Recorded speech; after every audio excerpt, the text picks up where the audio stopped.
네, 오늘은 종두둑두라는 제목으로 함께 은혜를 나누도록 하겠습니다. 제목이 좀 생소하죠. 종두둑두. 네. 콩을 심으면 콩이 난다는 얘기입니다. 한자 성어인데 원인에 따라서 결과가 나온다라는 얘기를 한자 성어로 표현했습니다. 우리 한국 속담에도 콩 심은데 콩 나고 팥 심은데 팥 난다 이런 속담이 있죠. 그 얘기입니다. 심은 대로 거두게 된다 그 말씀이죠. 심은 대로 거두게 된다. 여러분들 각자 마음 가운데 그거 딱 이렇게 감이 오실 겁니다 아마. 근데 우리는 농부가 아니기 때문에 어떤 눈에 보이는 어떤 농작물을 거두는 그건 없습니다. 근데 모든 사람들은 매일매일 살아가면서 삶 가운데 씨를 뿌리고 거두고 살고 있다고 생각합니다. 과거라는 씨를 통해서 현재 어떤 열매를 거두고 있고 또 현재 우리가 뿌리는 씨를 통해서 미래의 어떤 열매를 기대하며 살고 있죠. 말이나 생각 가운데 우리가 하는 말이나 어떤 생각이나 행동 가운데 심겨진 씨앗들이 결국에는 행동을 통해서 열매로 나타난다는 겁니다. 우리 마음 가운데 내가 가지고 있는 생각과 어떤 그런 말들을 통해서 행동으로 열매로 나타난다는 거죠. 요한복음 13장 2절에 보시면 마귀가 벌써 시몬의 아들 가롯 유다의 마음에 예수를 팔려는 생각을 넣었더니 이런 말씀이 있습니다. 그 참조 구절 좀 띄워주십시오. 마귀가 벌써 시몬의 아들 가롯 유다의 마음에 예수를 팔려는 생각을 넣었더니 가롯 유다는 여러분 잘 아시죠? 예수를 팔아먹은 12제자 중에 한 명입니다. 마지막에 예수를 팔아먹고 마음이 볶여서 회개하지 아니하고 가서 목 매달아 죽었습니다. 목을 매달았는데 또 공교롭게도 줄이 끊어져가지고 창자가 터져 죽은 아주 불행한 사람이죠. 근데 그 가룟 유다를 누가 그렇게 만들었는가 하면 마귀가 그렇게 했다고 여기 써 있습니다. 마귀가. 여기 보면은 마귀가 벌써라는 얘기 나오죠. 마귀가 벌써. 벌써라는 말은 이미 가룟 유다가 예수님을 파는 행위를 하기 이전에 벌써 이전에 그 생각을 가졌다는 거죠. 어떤 생각을 넣었는가 하면 예수 팔려는 생각을 넣었다는 거예요. 그 생각이 바로 즉석에서 팔아먹어야지 이러는 게 아니라 그 이전에 벌써 가룟 유다 마음에 예수 팔려는 생각을 마귀가 집어넣었다고 얘기하고 있습니다. 어디에 넣었다고 그랬어요? 마음에. 그죠? 마음에. 마음은 우리가 흔히 우리 사람을 통제하는 것이 마음입니다. 우리 마음에 가진 생각을 행동으로 나타나잖아요. 그래서 마귀가 그 마음 속에 생각을 넣은 거예요. 어떤 생각을? 예수 팔려는 생각을. 그게 후에 행동으로 나타난 거지 그 행동 이전에 벌써 마음에 마귀가 예수 팔려는 생각을 넣었다는 거죠. 사람은 생각을 하면 그 생각이 마음을 지배하게 됩니다. 그죠? 어떤 생각이 딱 들어오면 그 생각이 우리의 마음을 지배해요. 그리고 그 생각이 마음을 완전히 지배하게 되면 그 사람을 행동을 하게 됩니다. 행동을 하게 돼 있어요. 결국 마음속에 심겨진 생각이 우리의 행동을, 우리의 마음을, 우리의 사람을 움직이게 합니다. 여러분들 제가 예를 하나 들어볼까요? 오늘 여러분 나오시면서 가스불 잘 끄고 나오셨습니까? 고데기는 잘 끄셨습니까? 혹시 틀어놓고 오신 분 없으세요? 제 경험입니다. 무심코 잘 왔는데 갑자기 가스불을 껐나? 어떤 분들은 그 하우스에 사시는 분들은 그라지 문을 내리고 왔나? 무심결에 하는 거니까 갑자기 그런 생각이 들어오면 내렸나? 안 내렸나? 막 이제 그때부터 생각이 돌아갑니다. 예배 드리는 중에도 몸은 여기 있지만 마음은 거기가 있어요. 가스불 계속 그렇게 마음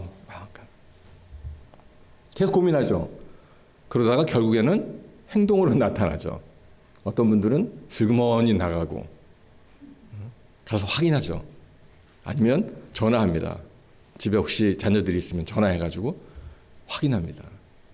지금 그 생각이 나를 들었어요. 그라짐을 내리셨네. 뭐 커피 파트를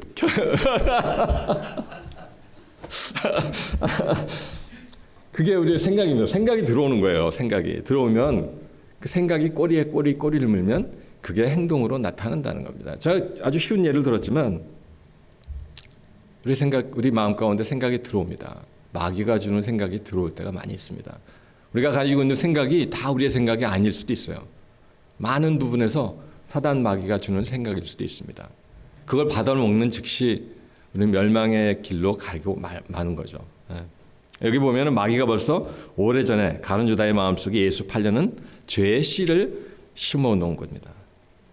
그것이 자라서 가룟 유다에 예수를 파는 행위를 하도록 열매를 보게 한 거예요. 처음에 그 생각이 들어왔을 때 뭐 어떤 이유인지 들어왔겠죠.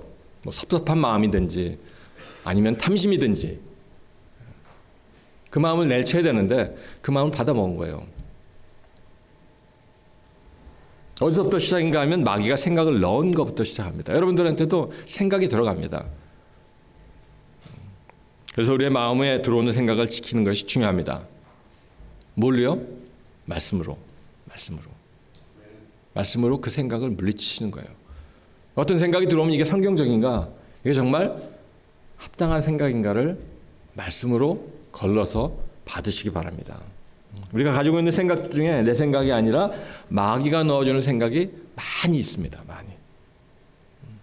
마귀가 주는 생각과 성령께서 주시는 생각을 잘 분별해서 우리의 주인 대신, 우리 안에 계신 우리의 주인 대신 성령님을 쫓아가시는 여러분들 삶이 되시기를 주님의 이름으로 축원합니다. 다음 주일이 추수감사절입니다. 여러분들 1년을 돌아보시면서 특별히 어떤 열매를 거두었는지 그 열매들을 감사함으로 하나님께 올려드리는 시간이 되었으면 좋겠습니다. 오늘 본문에 보시면 스스로 속이지 말라 이렇게 말씀하십니다. 자기를 속이지 말라는 거죠. 자기가 씨를 뿌린 그대로 거둔다는 생각을 못하고 엉뚱한 생각을 한다는 거예요. 지금 나타나는 어떤 그런 결과들이 내가 뿌린 씨앗인데, 내가 언젠가 뿌린 씨인데 그런 생각을 못한다는 거죠. 그리고 자기가 뿌린 씨앗을 언젠가 거둘 것인데 그런 생각을 못하고 함부로 행동한다는 거죠. 여기서 얘기하는 함부로 행동하는 사람은 결국 자기를 속이는 사람이라고 얘기하고 있습니다. 자기를 스스로 속이지 말라 이런 얘기는 뭐예요? 속이는 행동을 하고 있다는 거죠.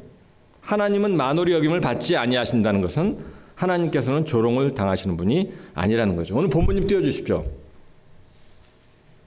거기 보면 마침 하나님이 안 계신 것처럼 아무렇게나 사는 사람은 자신을 속이는 것이고 하나님을 조롱하는 것입니다.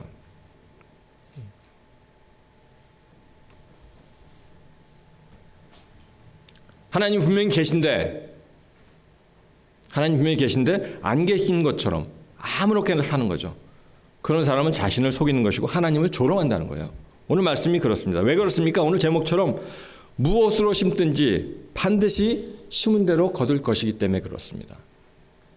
우리가 무엇으로 심든지 어떤 형태로 심든지 반드시 심은 대로 거둘 것이기 때문에 그렇어요.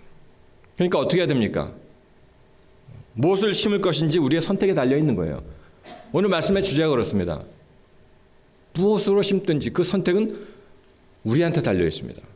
뭐 강제로 심게 하는 것이 아니라 우리가 어떤 걸 심을지를 선택하는 거예요. 순간순간 우리에게 들어오는 생각과 우리에게 들어오는 어떤 선택에 있어서 내가 무엇을 선택할지, 내가 어떤 생각을 잡을지 우리의 선택입니다.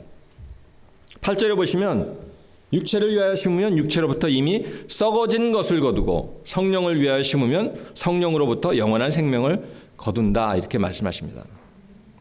예수님을 주인으로 모시면 우리 안에 성령께서 들어오시죠? 아멘? 네. 여러분들 안에 성령이 계시죠? 아멘. 네. 그러면 여러분들 안에 성령이 계시면 성령을 쫓아 행하는 삶을 살아야 되는 거죠. 그분이 내 안에 나와 동거하시니까 내 안에 성령이 계시면 내 능력이 아니라 그분의 능력으로 당연히 성령의 열매가 맺혀져야 된다는 거죠. 내가 막 노력해서 제가 지난번에 설교했던 것처럼 내가 막 끙끙대고 뭐 열매를 맺으려고 애를 쓰는 것이 아니라 내 안에 계신 그분의 성령의 생각을 쫓아 그분을 따라 사는 삶을 살면 자동적으로 내가 막 노력하는 것이 아니라 성령의 열매가 맺어진다는 거예요. 지금까지 내가 주인 되어서 이 썩어질 육신을 위해 살았다면 이제는 내 안에 계신 그 성령님을 그 성령을 위해 사는 삶, 그런 삶을 살아야 되지 않겠습니까? 너무나 간단하죠. 아까 제가 말씀드린 것 중에 선택은 우리에게 달려 있습니다. 순간순간 내가 어떤 걸 붙잡느냐, 순간순간 내가 어떤 어떤 걸 쫓아가느냐, 어떤 걸 결정하느냐, 그거에 따라서 내가 결정하는 그 지금의 그 결정에 따라서 성령의 열매가 후에 나타난다는 거죠. 순간순간 다단의 유혹이 올지라도 내 안에 계신 성령님께 순종할 때 죄의 유혹을 능히 이기게 될 줄 믿습니다. 죄의 유혹이 들어오잖아요. 어차피 우리는 캄캄한 이 어둠 가운데 사단이 지배하는 이 세상 가운데 살기 때문에 죄의 유혹을 없이 도망갈 수가 없어요. 순간순간 죄의 유혹이 들어옵니다. 죄 그러니까 여러분들 뭐 막 엄청난 무슨 남을 죽인다든지 이상한 사기를 친다든지 이런 생각을 하지 마시고 여기서 말씀하는 죄의 유혹은 뭡니까? 내가 주인 되고자 하는 죄입니다. 내가 하나님 자리에 올라가는 죄. 성령님이 내 안에 나의 주인 되신 성령님이 내 안에 계신데 나의 주인 되신 성령님이 내 안에 계신데 내가 그 주인자를 넘보는 게 그게 가장 큰 죄라고 얘기하고 있습니다. 내가 주인 되는 거예요. 순간순간 물어보지도 않고 생각하지도 않고 내가 결정해서 내가 주인인 것 같이 살아가는 겁니다. 그게 바로 내가 주인 된 죄입니다. 그 죄의 유혹이 스스로 들어와요. 제가 여러 번 말씀드렸습니다. 그 싸움이에요. 아침에 눈을 떠서 저녁에 눈을 감을 때까지 내가 주인 되고자 하는 그 마음과의 싸움입니다. 내가 뭐 죄 짓지 말아야지, 뭐 하지 말아야지 그런 싸움이 아니라 내가 주인 되고자 하는 그 마음. 24시간 그 싸움입니다. 성령님을 의뢰하고자 하는 마음. 내가 주인 되고자 할 때 내가 주인이 내가 아니라 내 안에 계신 성령님이지. 24시간 그런 삶을 한번 살아보시기 바랍니다. 쉽지 않습니다. 이렇게 말씀드리는 저도 수시로 넘어지고 아마 넘어질 때가 더 많을지도 모르겠습니다. 말씀에 서지 않으면 그냥 넘어질 수밖에 없어요. 구원받았다면 여러분들이 정말 성령님이 여러분 안에 계시다면 반드시 삶 가운데 성령의 열매가 나타나야 되겠죠. 그죠? 여러분들 안에 성령님이 계시니까 그 성령의 열매가 여러분들 삶 가운데 나타나야 되는 거죠. 성령의 씨앗이 심겨졌기 때문에. 자연의 이치니까 이거는 부정할 수가 없습니다. 여러분 안에 성령의 씨앗이 심겨졌으니까 심은 대로 거둔다. 오늘 말씀의 제목이 바로 그겁니다. 여러분들 안에 성령의 씨앗이 심겨졌다면 내가 막 애쓰고 노력하는 것이 아니라 성령의 열매가 자연스럽게 나타나야죠. 심은 대로 거두는 거예요. 반대로 뒤집어서 한번 생각해 보십시오. 뒤집어서. 여러분들에게 삶 가운데 성령의 열매가 나타나지 않는다. 내 삶 가운데 열심히 믿는데 열심히 막 하는데 전혀 열매가 없다. 난 왜 이러지? 그런 생각이 아니라 내 안에 정말 성령님이 계신가? 내 안에 정말 성령님의 씨앗이 심겨져 있는가? 그것을 체크해 보시기 바랍니다. 로마서 11장 16절입니다. 로마서 11장 16절. 같이 한번 읽겠습니다. 시작. 제사하는 처음 익은 곡식가루가 거룩한 즉 떡덩이도 그러하고 뿌리가 거룩한 즉 가지도 그러하니라. 뭐라고 하십니까? 떡 만드는 곡식가루가 거룩하면 당연히 그걸로 만든 떡덩이도 거룩하다는 거죠. 그렇죠? 당연하죠. 가루가 좋아야 떡 반죽이 좋은 거니까. 재료가 좋아야 음식이 신선한 음식이 나오잖아요. 여러분들 우리 자매님들 김치 담그실 때 김치 다 막 그냥 시도로 빠진 김치를 가지고 배추 가지고 김치 담그면 그 김치가 맛이 있습니까? 좀 잘 모르지만 싱싱한 정말 날로 먹어도 바삭바삭 소리 나는 그런 재료를 가지고 김치를 담그면 재료가 좀 부족해도 맛있지 않습니까? 떡 만드는 가루가 좋아야 좋은 떡 반죽이 나오는 거예요. 나무도 마찬가지입니다. 뿌리가 거룩하면 당연히 가지도 거룩하죠. 그 얘기를 하고 있습니다. 이건 자연에 있으니까 속일 수가 없는 거예요. 종두둑두 바로 그 얘기입니다. 전부 다 그 얘기를 하고 있습니다. 마태복음 7장 15절부터 20절입니다. 마태복음 7장 15절부터 20절 같이 한번 읽죠. 시작. 거짓 선지자들을 삼가라. 양의 옷을 입고 너희에게 나오나 속에는 노략질하는 일이라. 그의 열매로 그들을 알지니 가시나무에서 포도를 또는 엉겅퀴에서 무화과를 따겠느냐. 이와 같이 좋은 나무마다 아름다운 열매를 맺고 못된 나무가 나쁜 열매를 맺나니 좋은 나무가 나쁜 열매를 맺을 수 없고 못된 나무가 아름다운 열매를 맺을 수 없느니라. 아름다운 열매를 맺지 아니하는 나무마다 찍혀 불에 던지우느니라. 이러므로 그의 열매로 그들을 알리라. 여기도 동일한 말씀을 하시잖아요. 열매로 그들을 안다는 거죠. 열매로. 좋은 나무가 나쁜 열매를 맺을 수 없고 못된 나무가 아름다운 열매를 맺을 수 없다. 심은 대로 거둔다는 거예요. 심은 대로. 내가 무엇을 심고 있는지 그대로 거둔다는 겁니다. 좋은 나무는 당연히 아름다운 열매를 맺는 것이고 못된 나무는 당연히 나쁜 열매를 맺는다는 겁니다. 여러분들 이 말씀 읽으시면서 당연하지. 당연한 얘기를 이렇게 몇 번씩 자꾸 손 목사는 똑같은 얘기를 계속 반복하나. 당연한 얘기를 우리는 당연하지 않게 받아들이고 있다는 거죠. 속이고 있다는 겁니다. 아까 읽었던 스스로 속이지 말라고 하셨는데 스스로 자꾸 속이려고 한다는 거예요. 내가 심지도 않은 열매를 거두려고 한다는 거죠. 지금 좋은 나무는 당연히 아름다운 열매를 맺는 것이고 못된 나무는 당연히 나쁜 열매를 맺는 겁니다. 바꿔 말하면 뭡니까? 삶 가운데 아까 말씀드린 것 같죠? 삶 가운데 나타나는 열매를 보면 내가 좋은 나무인지 나쁜 나무인지를 알 수 있다는 거예요.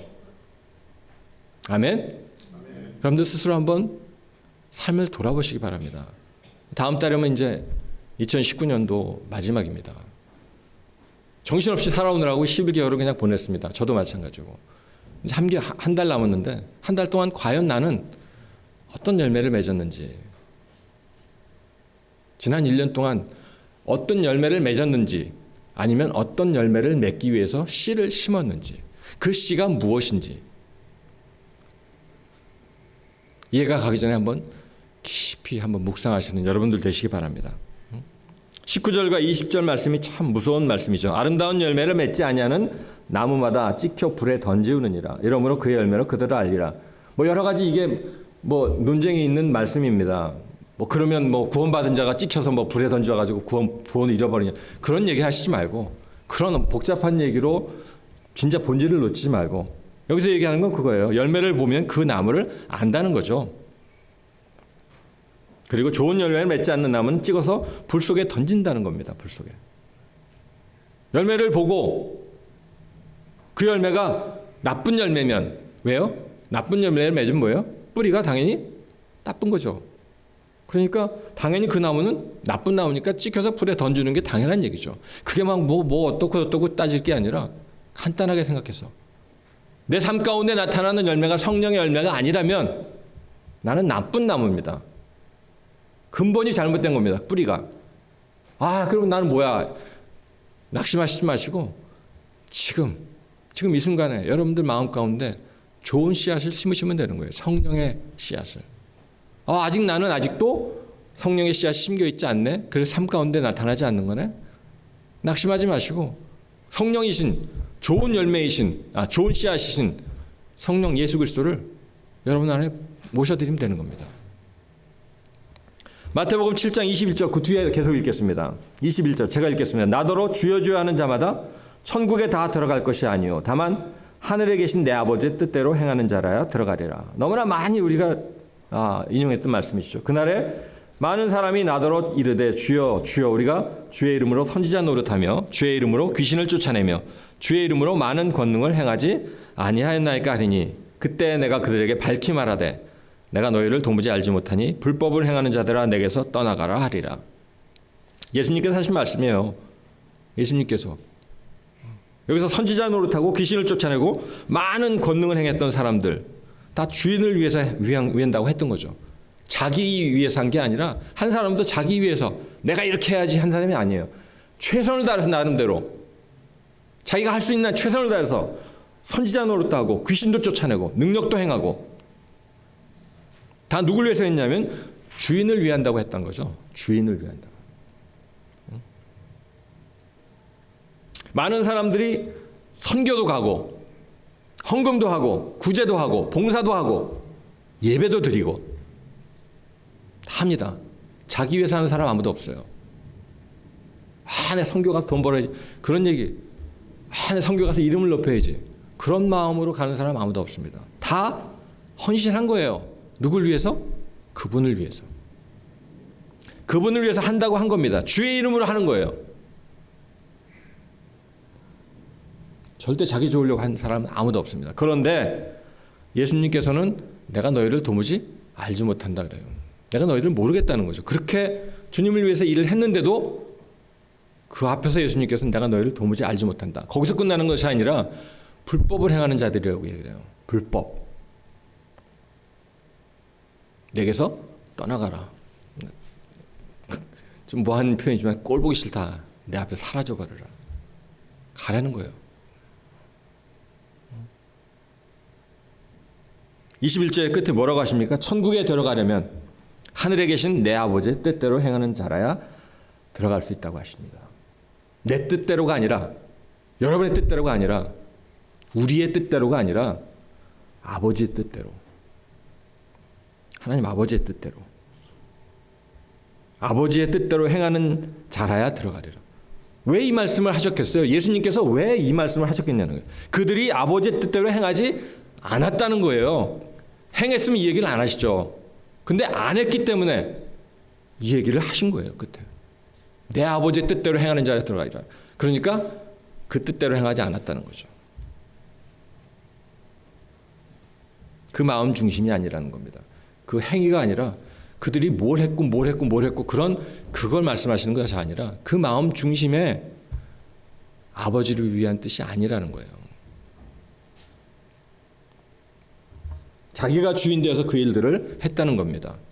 제가 아까 말씀드렸던 매일매일 그 싸움, 정말 치열한 싸움, 그 싸움을 하셔야 됩니다. 아니면 예수님이 이렇게 말씀하시는 거예요.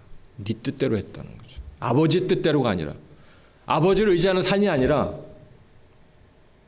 내가 24시간을 살아가면서 실수하지만, 부족하지만, 자꾸 넘어지지만 그래도 하나님 뜻에 의지해서 살려는 그 마음, 내가 주인 되려고 하는 그 마음을 내려놓기 위해서 투쟁하는 그 마음, 하나님께서 그 마음을 받으실 줄 믿습니다.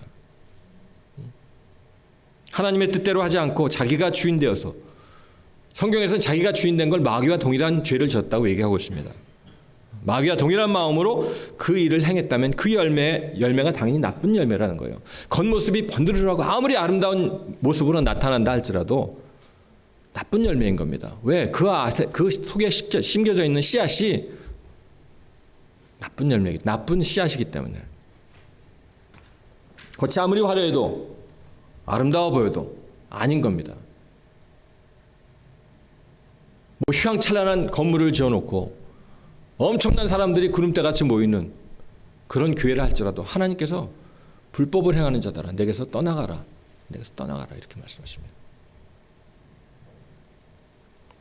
우리 18절부터 20절까지 다시 한번 우리 합독하겠습니다. 18절, 20절 같이 한번 합독하도록 하겠습니다.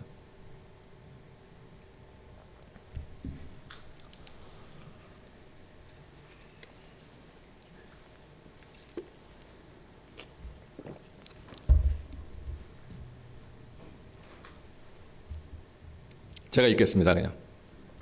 좋은 나무가 나쁜 열매를 맺을 수 없고 못된 나무가 아름다운 열매를 맺을 수 없느니라. 아름다운 열매를 맺지 아니하는 나무마다 찍혀 불에 던지우느니라. 이러므로 그들의 열매로 그들을 알리라. 못된 나무는 당연히 못된 열매를 맺는 것이고 못된 열매를 맺는 나무는 찍혀 불에 던지운다. 이렇게 말씀하시죠. 우리가 어떤 일을 했는가가 중요한 것이 아닙니다. 어떤 일을 내가 이걸 했고 나 이거 했지 저거 했지. 많은 일들을 했고 또 하고 있습니다. 더 중요한 것은 그 일을 어떤 마음으로 했는가, 그게 더 중요하다는 거예요. 그 일을 어떤 마음으로 했는가. 아버지의 뜻대로 하지 않고 내가 주인 되어서 마귀와 같은 마음으로 했다면 우리도 동일하게 불법을 행하는 자인 거죠. 우리 주인이 누굽니까? 예수님이잖아요. 우리를 위해 죽으시고 부활하신 그 예수님, 우리의 주인이잖아요. 그럼 주인의 뜻대로 하는 것이 당연한 거 아닙니까? 하나님께서 우리 인간을 창조하셨고 우리의 원래 주인은 하나님이십니다. 아멘? 근데 아담과 하와가 범죄함으로 하나님을 버린 거예요. 주인을 버린 거예요. 주인을 버리고 자기가 주인의 자리에 올라간 겁니다. 하와가 열매를 따먹었기 때문에, 그 열매를 먹었기 때문에 죄가 아니라 자기가 결정한 거예요. 먹기로. 하나님 자리에 올라간 겁니다. 하나님 버린 거예요. 주인을 버린 거예요. 자기가 주인 된 거예요. 로마서 14장 9절입니다. 이를 위하여 그리스도께서 죽었다가 다시 살아나셨으니 곧 죽은 자와 산 자의 주가 되려 하심이라. 예수 그리스도께서 죽으시고 다시 살아나신 이유가 여기 뭐라고 써있습니까? 죽은 자와 산 자의 주인 되려고. 예수님께서 그냥 쓸데없이 이 땅에 오셨다가 다시 부활하셔서 승천하신 것이 아니라 이 땅에 그냥 오셨다가 하신 이유가 뭐냐면 죽은 자와 산 자의 주가 되려 하십니다. 죽은 자와 산 자가 뭡니까? 이 땅에 있는 모든 사람들, 여러분과 저, 이 땅에 인간이라고 하는 모든 사람들의 주인이 되고 싶어서, 주인 되기 위해서 이 땅에 오셨다가 하신 거예요. 예수님께서 왜 죽으시고 부활하신 이유가 주인 되시기 위해서. 여러분, 그렇다면 예수님이 죽으시고 부활하신 사건이 너무나 확실하면 우리 주인이 바꿔야죠. 주인을. 그분을 주인 대접 해드려야죠. 그런데 여전히 내가 주인으로 살고 있다면, 예수님을 믿는다고 하면서 여전히 내가 주인 되어 살고 있다면 뭐가 말이 좀 맞지 않습니까? 안 맞지 않습니까? 예수님께서 우리 죄를 왜 죽으시고 우리의 주인 되시기 위해서 부활하신 거예요. 예수님이 죽으시고 부활하시지 않았다면 우리 주인이 누군지를 모르는 거죠. 그러니까 계속 그렇게 살아도 되는데 그분이 분명히 죽고 부활하셨기 때문에 이제는 주인을 바꿔야 되는 겁니다. 내 주인을. 내가 주인 되어 살았다면 이제 내가 주인 자리에서 내려오고 그분을 주인으로 모셔드려야 될 줄 믿습니다. 그걸 깨닫지 못하면 예수님이 죽으시고 부활하신 그 사건을 깨닫지 못하면 그게 무슨 의미인지를 모르면 여전히 내가 주인 되어 살아가는 거예요. 왜 그렇습니까? 내 죄가 뭔지를 모르니까. 지금까지 내가 주인 되어 살아온 그 죄가 그 죄인지도 모르니까 회개할 수도 없는 거예요. 예수님을 영접할 때 회개하십시오라고 하는 얘기가 내가 주인 되어 살아온 죄를 회개하라는 건데, 예수님이 죽으시고 부활하신 사건을 모르면, 그걸 믿지 않으면 엉뚱한 죄를 회개하고 있다는 거죠. 열몇 죄들을. 내가 이것도 잘못했고 저것도 잘못했고 잘못한 거 계속 회개합니다. 계속 회개하면서 회개하는 중에 또 미운 생각이 들어와요. 회개하고 나서도 찝찝합니다. 그것이 아니라 이런 죄들을 회개하기 이전에 가장 먼저 회개해야 될 죄가 뭐냐면 내가 주인 되어서, 내가 하나님 자리에 올라가서 내 마음대로 살았던 그 죄, 내가 주인 된 죄를 회개해야 되는 거죠. 하나님께서 원하시는 죄는 바로 그겁니다. 먼저 그 회개해야 될 죄가. 예수님의 부활을 믿지 못하니까 당연히 내가 주인 되어 살 수밖에 없는 거죠. 7절 8절을 같이 한번 읽겠습니다. 7절 8절 같이 읽죠. 시작. 우리 중에 누구든지 자기를 위하여 사는 자가 없고 자기를 위하여 죽는 자도 없도다. 우리가 살아도 주를 위하여 살고 죽어도 주를 위하여 죽나니 그러므로 사나 죽으나 우리가 주의 것이로다. 아멘. 사나 죽으나 우리가 주의 것이로라. 내 인생이니까 내 맘대로 사는 것이 아니라, 내 인생 내 맘대로 살게 놔둬 막 이런 게, 그게 아니라 살든지 죽든지 주님의 것이라는 거예요. 살든지 죽든지. 어떤 분들은 이런 얘기하면 그럼 난 뭐야? 나를 왜 만들어놔서 내 마음대로 살지도 못하고 자유도 없고 막. 그것이 아니라 어떤 형태의 삶을 살든지 내가 무엇을 하든지 그 마음 가운데 중심에 나의 주인 되신 예수 그리스도를 모시고 살려는 거죠. 제가 다음에 기회가 되면 한번 파워포인트를 통해서 한번 이렇게 보여드리겠습니다. 오늘 준비를 제가 깜빡했는데, 내가 이걸 끊고 주님 뜻대로 살아야지, 그러니까 내가 이것도 끊고 저것도 끊고 막 다 끊어버리라는 얘기가 아니라 그 상태에서, 지금 하고 있는 그 상태에서 중심을 바꾸라는 거죠. 그 중심에 내가 주인 되어 들어가 있었다면 중심에 끊으라는 얘기가 아니라 그 중심에 있는 나 중심에서 하나님 중심으로 중심만 바꾸면 된다는 얘기예요. 내 인생이니까 내 마음대로 사는 거, 살든지 죽든지 무엇을 하든지 먹든지 마시든지 무엇을 하든지 주님을 위해 사는 삶이에요. 나의 인생을 결정하는 것이 내가 아니라 나를 지으시고 나에게 생명을 주신 그분의 뜻을 따라 사는 삶입니다. 그렇게 그분의 뜻을 따라 살기 위해서는 수시로 그분의 뜻을 물어야 되지 않습니까? 수시로 물어야죠. 그러니까 24시간 잠깐 말씀드린 게 24시간 그분을 의뢰하는 삶을 살 수밖에 없는 거죠. 그렇게 살려고 하니까. 마태복음 28장 21장에 보시면 예수님께서 열매 없는 무화과나무를 저주하신 그 사건이 기록되어 있습니다. 이른 아침에 예루살렘에 들어가시다가 시장하셔서 무화과나무에 가서 열매를 구하셨는데 잎만 무성하고 열매가 없었죠. 예수님께서 저주하셨어요.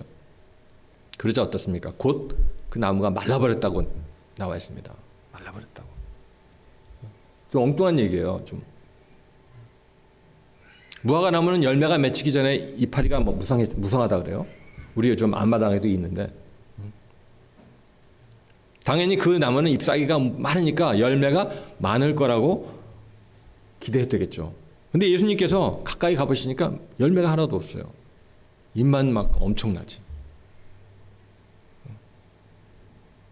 예수님께서 나무를 살피시기 전에 그 사실을 몰랐을까요? 여러분 그런 생각 안 해보셨어요? 예수님이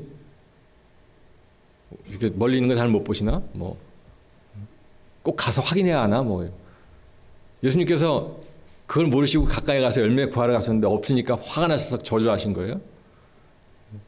그렇게 생각하시면 안 되죠. 이 사건을 통해서 이 일을 통해서 뭔가를 말씀하고 싶으셨던 거죠. 뭔가를 말씀하고 싶으셨던 거예요. 주님께서 열매를 구하시고 열매를 맺지 못하는 나무는 심판하신다는 겁니다. 바꿔 말하면 뭐예요? 주님께서는 열매를 원하신다는 거죠. 우리에게, 우리 각자에게, 우리 각자 한 사람 한 사람에게 열매를 구하신다는 겁니다. 열매를 기대하신다는 거예요.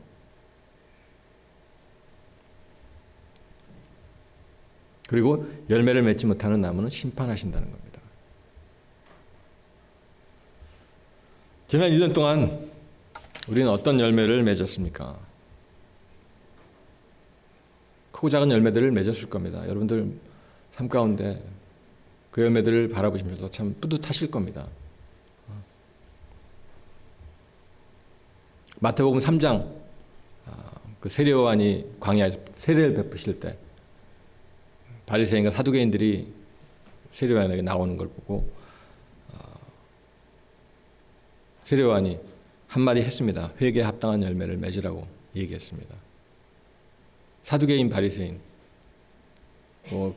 괴물 같은 사람들이 아니라 참 믿음 좋은 사람들입니다. 자기들이 믿는 그대로 살려고 노력하는 우리보다 훨씬 삶으로 본다면 외부적인 어떤 모습으로 본다면 우리보다 훨씬 모범적인 신앙생활을 하는 사람들입니다. 그 사람들이 안 믿는 사람들이 아니라 신앙인들이었어요. 그 사람들이 세례요한에게 나올 때 세례요한이 그들에게 한 얘기가 바로 그거예요. 회개에 합당한 열매를 맺으라고. 회개에 합당한 열매. 회개에 합당한 열매가 뭘까요? 그 사람들의 삶을 볼 때는 신앙이었지만 그 마음 가운데는 다 자기가 주인 되어서 그 짓들을 했다는 거죠. 잣대를 가지고. 우리도 혹시 그럴 수 있습니다. 내 신앙생활이 바르다고 그걸 가지고 사람들에게 잣대를 들이대고 아유 저 인간 저건 저렇게 믿으면 안 되는데 저건 저렇게 하면 안 되는데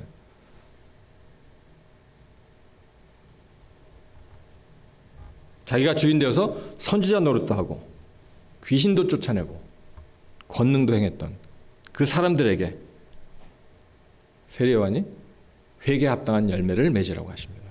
회개에 합당한 열매. 요한복음 16장 8절부터 11절까지 같이 읽고 우리 말씀 마무리하도록 하겠습니다. 요한복음 16장 8절부터 11절입니다.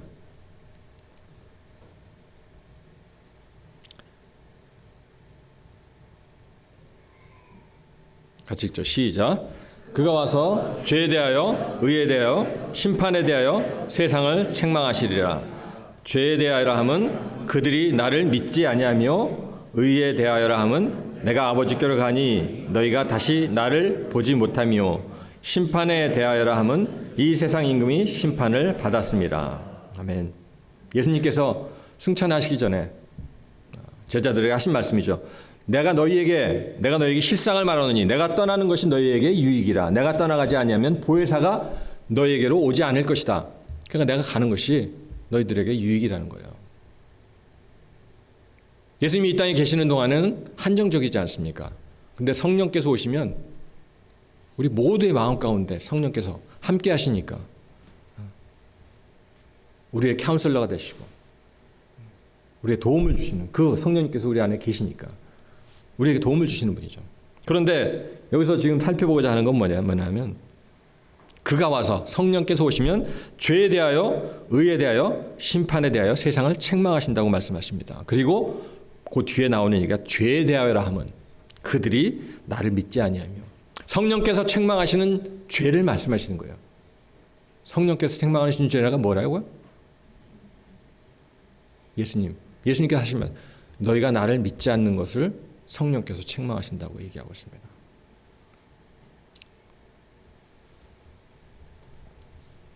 나를 믿지 않는 것, 예수 그리스도를 믿지 않는 것. 성령께서 우리 안에 들어오시면 가장 먼저 우리에게 깨닫게 하시는 죄는 내가 예수님 믿지 않았구나. 내가 그동안 내가 주인 되어서 예수님을 믿지 않고 내가 주인 되어 살았구나. 그 죄가 깨달아진다는 겁니다.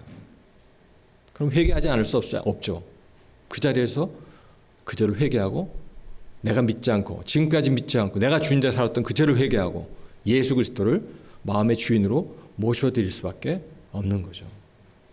성령의 씨앗이, 좋은 씨앗이 심겨지면 그럼 어떻습니까? 그때부터 우리의 삶은 성령 하나님과 더불어서 동행하는 삶을 통해서 우리 삶 가운데 어떤 열매가 맺혀질까요? 성령의 열매가 맺혀질 수밖에 없는 거죠. 우리가 심은 대로 거두는 겁니다.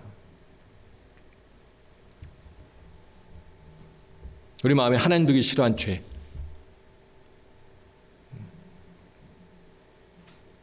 내가 주인 되어서 내가 하나님 노릇한 죄,